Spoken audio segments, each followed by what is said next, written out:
Welcome back, ladies and gentlemen, welcome back. Welcome back, everybody. Antigua Shipyard, woo! NightEnD versus Stephano. Yes, indeed. And this is going to be a pretty awesome game. I can already see it. It's a bit of a rematch from Home Story Cup, I suppose. Where, to be honest, NightEnD got demolished, man. Yeah? Yeah. I didn't get a chance to see that game, actually. Really badly. Like, really badly.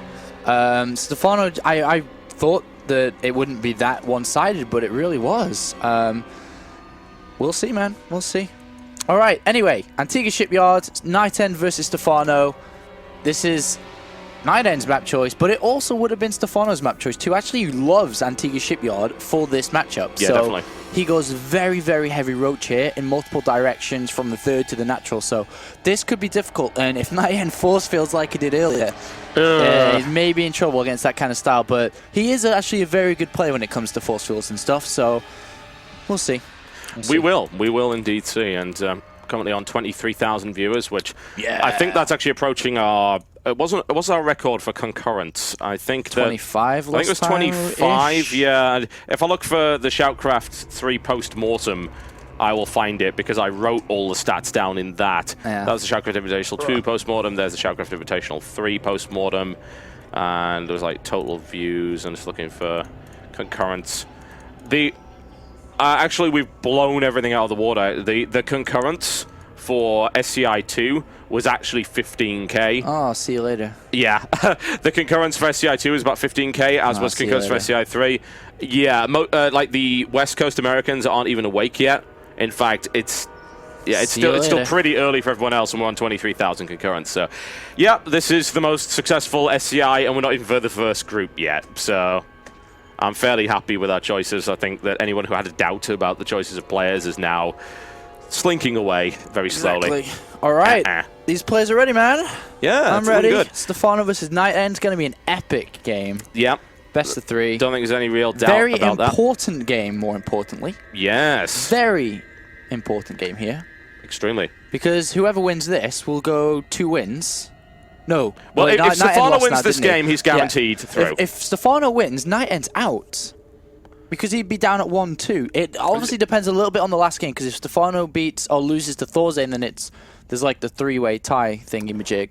I'm trying to think how that would go, because at the moment, bear in mind that the way that it goes is the same way that DreamHack did it for ties and groups, which is we count map scores first priority, then head-to-head. Yeah. So that would play in favor of Thorzane, because he won a 2-0 victory against Dark Force, whereas NightEnD... And Stephano's only played 1 game so far against Dark Force earlier. Yeah, so Stephano's going to be playing his 2 last games right now. It's difficult to tell. It's difficult to tell. I'm sure the mathematicians in the live report thread over on Team Liquid will be figuring that out as we speak. Yeah. Are you ready? I'm always ready. All right, Let's man. make it happen. But one thing is for certain, this is a must-win for NightEnD if he wants to secure his place. Absolutely. It has to be. There's nothing else he can do. He has to win. Stephano, on the other hand, he can drop this game and still do okay if he beats Thorzane. Yeah, he could. It's much more important this game for NightEnD personally. Yeah. So yeah, it's obviously important for both of them. But, yeah. You know. When I said actually Stephano's through, that's not true, because I keep thinking Stephano's played 2 games. He hasn't. He's played 1. Only played 1, yeah. Yeah. So it would certainly help him an awful lot, but no, that wouldn't automatically put him through. So it's very important for NightEnD right now, because losing that game against Dark Force, it's put him on the platter to be chopped up. Yes, it has. So we'll see. We'll see. All right. It turns out without admins, it's really hard to track your own tournament. We're doing everything, man. we are actually doing everything this time. And bass and cymbals and drums. We're just walking around doing things, making noises. Pretty much rock band. That's just how it goes. All right, folks. And I will not be playing Stephano's sound because this... NightEnD stole it. He's bloody in this game. Well, there's no way... Yeah, it's NightEnD. It's NightEnD versus NightEnD in that one. But there's... This is by the way, if anyone from XSplit is watching, I'm going to use this opportunity, this platform, to ask you for a few things, because this would make my life a lot easier. And I know you're bringing them in for 1.0, but make that faster, because this wasted my time. Copy-paste of scenes. That would probably mean that I hadn't made the mistake of screwing up and putting 2 NightEnDs in here. Also, ASIO support, so that would make our sound design much, much easier. And for God's sake, I've let got us a more- preview something before it comes on the screen. And before you finish with them, I want to have a dig as well, TotalBiscuit, because now I'm streaming now as well, aren't I? So, by the way, with some peripherals, XSplit, there's a Morse code beeping. Beep, beep, beep, beep, beep, beep, beep, beep, beep, beep, yes. beep, beep, and my PC dies. So if you know what's causing it, let me know. Yeah, Thanks. if your PC is currently on fire, there's certainly a possibility. I thought it was there. on fire. It basically should have been on fire. In theory, yeah. All right. Anyway, into the game. Yeah, the game's going forge, fast, expand, and he's going for pull first and no gas. Right. Okay, that's it. That's all you need to know. But yes, the ability to preview scenes would let me fix that NightEnD thing. I can't do it right now because I'd have to go off the air in order to do it without it coming up on the stream and constantly spamming you. So yeah, that XSplit, please get that sorted out. I love your program, I really do. I paid for 2 years of the commercial license, but please get it sorted. I've done 1 year. 1 year. Just one. See, you know, we're both contributors to your cause. We like your program. Please make it better. All right, I can press the NightEnD button at least. NightEnD gets his announcement. Stephano doesn't. He's going to be very upset about this. I bring you Fnatic MSI NightEnD. He's in the red trunks. He is playing Protoss to the north of this particular map versus his opponent. Are we going to do the... All right, go. We're doing it. Are you ready for the background? Right. Are you ready? Are you ready? Are you ready? Are you ready? Millennium Stephano. He is... That was an Overlord impression, wasn't it? You spreading creep already. Yes, and he is down to the bottom right there, and he is in the pink trunks, as always, when he has the option. If he gets the pink stolen, he gets quite upset. That's actually a good way to tilt him, is to steal his pink. And all of a sudden, there's 4 minutes gone in this game. Isn't it amazing how we fill time? Isn't it amazing? Considering nothing happens in the first 4 minutes when it's a Forge Fast Expand versus Zerg. Yeah, it was pretty standard. 14 spawning pool into kill the pylon, build the hatch, chase down the probe, which sees the third base really, really early, so he knows there's no gas been taken. So he knows he's not playing against super tech. He knows that he can now be quite happy and just probe away. That makes sense, doesn't it? Just probe away. I know. Yes. He could just, I was going to, because usually when I'm speaking from a Zerg perspective, like, yeah, just go ahead and drone away. But yeah, go ahead and probe. Wait a minute. Go ahead and probe away. Upon us giving you permission, you just get on with it. Anyway, we just don't want to hear about it. He may want to do something to prevent the economy just going out of control for Stephano, such as a +1 timing or Stargate or something like that. So that's something look, that there's we the should +1, be seeing so that. I think we'll almost certainly see that. Yeah, the +1 timing is a really good way to stop the Zerg from taking 3 bases and droning like crazy. Because, of course, what the Zerg would love to do in this situation is take gas as late as possible. Yeah, and just drone to 70. That's it, like that's what I coach a lot. Is in an ideal world, you'd rush to 70 drones, but you can't because you have to prepare for +1 attack with Zealots. And to if you stop you from doing that. Yeah, and if you're only defending with Lings, as you are well aware, Zealots slice up Lings if they have +1. So that's what he'll be looking to do in order to execute this. The funny thing about that is that Stephano's also going to be expecting that as well, because that's a very standard response to what he's doing. And I really do like his Overlord spread already. They're in really nice locations at the north and the south. And there's that Twilight Council. So it looks like we're going to be seeing pretty much the same from NightEnD as before. He's just going to rush for that +1. So as you can see, it's already at 80 out of 160. So it's halfway from being completed. He was chrono boosting it. He can now go into +2 really, really fast. And then also get the robotics facility down. We probably want to add some gateways first because he doesn't have any. And start to scout. And then can swing depending on what Stephano does. Which it is double evolution chamber. Okay, evolution chamber and roach, which is pretty normal.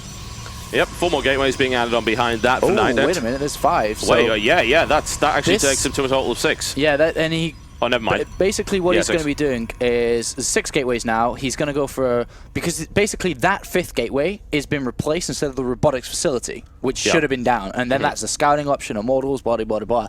But right now, it's basically +2 and blink and a lot of stalkers. So this is going to be a huge timing. But the thing is, Stephano is a player that's very good at defending against these timings. So I'm a little bit nervous to whether this will work or not. But we'll see. We'll see. Where's that +2 needs to start immediately, by the way. He's trying to. You're trying to click it yourself. Yeah, you're just hammering the G button over and over and over again. Do you use proper keys or do you use grid? I use proper hotkeys. Yeah. There you go. And he's moving out with the probe to the halfway of the middle of the map. Warp gate's all done. +2 hasn't started. Maybe he's not even going to get +2. He's just going to go now. Okay, so he's going to not even do +2. He's just not even going to wait. He's just going to go right now. So really, really fast. But right now, there's 59 drones. There's a perfect amount of drones. He doesn't have any units yet, but he's going to be building a lot. Yeah, he's got roaches on the way. Oh, needs to build a couple of overlords. It's obviously going to hurt a little bit. Maybe Stephano just overdrawn just a little bit too much because he's at 59. You should be able to defend this on 45 drones easily. Yeah. So maybe he's droned up a little bit too much right now, but we're about to find out. Blink is done. Lings and Roach are out.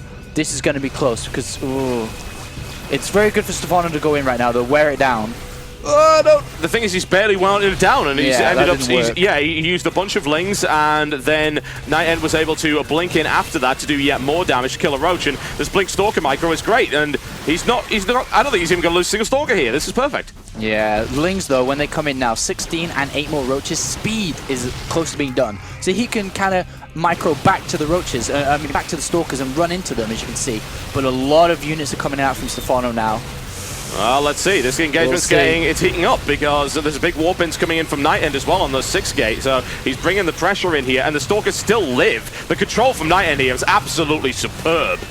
He's lost the two Stalkers there, and he's completely destroyed 2 armies in the process. I think Stephano just overdrawn just a little bit too much here. I think he got a little bit complacent and didn't think this kind of attack would come. And you know what? It has. It has indeed, and it's really taking big effect. Drones are being pulled now as well. Yeah. You know Stephano, though, is the king of holding. Will he be able to do it again? Yeah, I guess we're about to find out, aren't we? The drone's getting pulled off the line, as you can see, and the quick warp back once again. NightEnd's blink control is brilliant, and that is it, ladies and gentlemen. The first game in this series goes to NightEnD, and you know what? Stephano did not see that one coming. Yeah, 59 drones. You don't need that much. You got way too many drones. You can see in the resource tab, just way too many resources, not enough units. A little bit of an overdrone there from Stephano, not knowing what exactly was coming. Excellent execution from NightEnD to pull off a very, very important first win in this series. Oh, yeah. He has to win this series, and he's just gone ahead and took the first game from Stephano, who immediately chooses Daybreak. A good choice. And very good win. I mean, Antigua's good for both of these guys. You know, they both love Antigua, so I think that him winning on Antigua is very, very good for him indeed. Oh, absolutely. Because that would have been Stephano's map later on had him chosen it. So yeah. So you know, the way that the maps are working out is certainly playing in NightEnd's favor here, and that to me was an entirely different NightEnD from what we saw earlier. You know, NightEnD with screwing up against Dark Force with the force fields and stuff like that. That micro was perfect. You couldn't have microed any better than what he did there. Well, that's why Stephano overdrawn, because that's not NightEnD. NightEnD isn't a player who does that a lot. He's a player who take it slower, take a third base, get Colossus Immortals, but not really be like, all right, 6 gateway, go. You know, I didn't even think, because that's not his style, to rush straight to go on +1. Yeah. Usually it'd be +2, but NightEnD changed it up there, and it tricked Stephano a lot. And Stephano was caught with his pants down a little bit. Too many drones, not enough units. Yep.